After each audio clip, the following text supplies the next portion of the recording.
কৃষির উন্নয়নে বর্তমান সরকার বিভিন্ন সময়োপযোগী পরিকল্পনা গ্রহণ করেছে।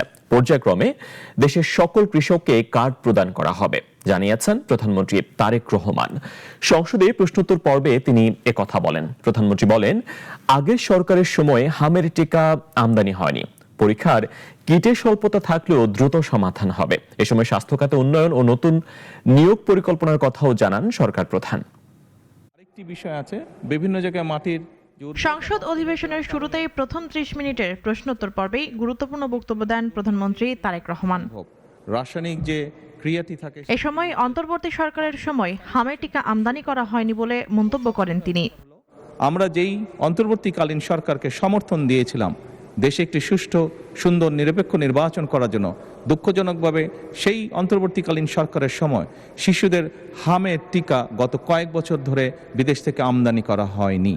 এছাড়া উন্নয়ন কার্যক্রমের অংশ হিসেবে আগামী ৫ বছরে ২০,০০০ কিলোমিটার খাল খননের কর্মসূচি ও কৃষক কার্ড বিতরণের কথা জানান প্রধানমন্ত্রী।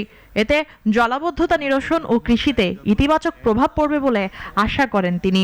যে প্রান্তিক কৃষক যারা আছেন তাদেরকে আমরা এই কৃষক কার্ড সহায়তার মধ্যে নিয়ে এসেছি, এবং প্রান্তিক কৃষক বা একদম ক্ষুদ্র কৃষক যারা আছেন তাদেরকে সহায়তা যেটা আমরা দিচ্ছি, সেইটার ভেতর দিয়েই আমরা কৃষি শ্রমিক যারা আছে তাদেরকে আমরা সহায়তা পৌঁছে দিতে চেষ্টা করব।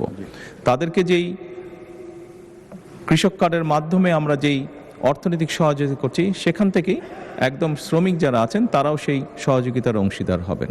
এছাড়া সরকারি খাতে কয়েক লাখ কর্মকর্তা নিয়োগের পরিকল্পনাও তুলে ধরেন প্রধানমন্ত্রী। প্রশ্নোত্তর পর্বে দেওয়া এসব ঘোষণাকে ঘিরে সংসদে উন্নয়ন ও সেবামূলক কার্যক্রমে সরকারের অগ্রাধিকার স্পষ্ট হয়েছে। সেফটি ট্যাঙ্ক পরিষ্কার করা, মুনিয়া জুথি, নাগরিক, ঢাকা।